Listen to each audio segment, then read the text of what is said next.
Et puis un autre débat au sein du Conseil de Paris demain et après-demain, c'est le nouveau règlement des meublés touristiques. Il s'agit de freiner la spéculation immobilière et de limiter les nuisances faites aux habitants. Alors qu'est-ce qu'un meublé touristique et quelles en sont les règles et les abus? C'est une enquête de Céline Cabral et Johan Dorian. Bonjour. Enchantée, Adélaïde. Caroline. Louer son appartement pour une courte durée, un concept devenu tendance dans la capitale. Adélaïde habite ce 2 pièces de 50 mètres carrés à Montmartre.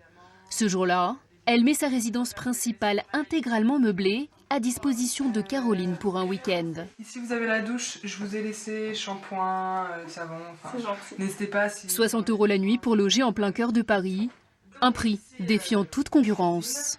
Donc ici, il y a des céréales, si vous pouvez piquer dedans pour le petit-déj. En tant qu'étudiante, j'avais pas forcément peut-être les moyens de mettre 100, 150 € dans une nuit d'hôtel. Là, je suis en parfaite autonomie.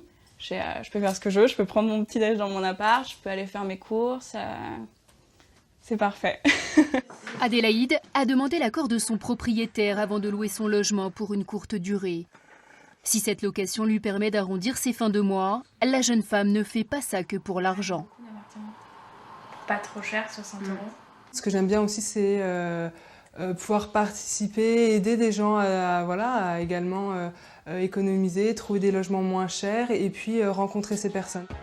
Cette année, 30 000 meublés touristiques ont été recensés à Paris.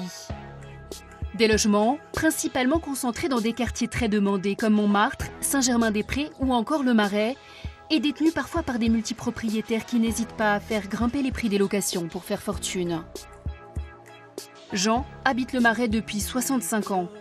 Au cours de ces 10 dernières années, il voit de nombreux touristes envahir son immeuble.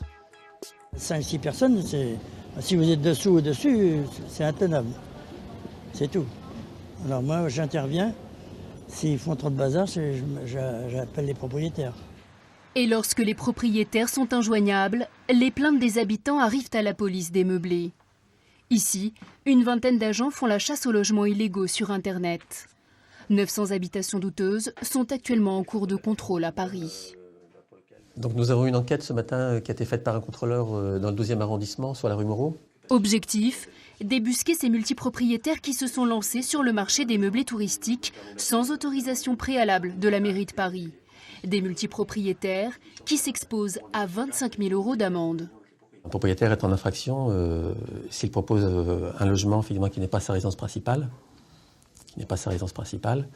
à la location de courte durée sur un site internet ou autre mode de location. Le propriétaire possesseur de plusieurs logements qui veut louer un meublé touristique à Paris doit proposer une compensation à la mairie. En d'autres termes, il s'engage par exemple à mettre l'un de ses biens en location classique.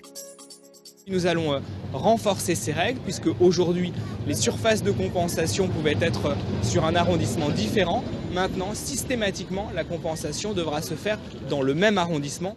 Pour les professionnels de la location meublée, cette nouvelle donne ne va sans doute pas refroidir les ardeurs des propriétaires, ni leur tentation de tricher avec la réglementation.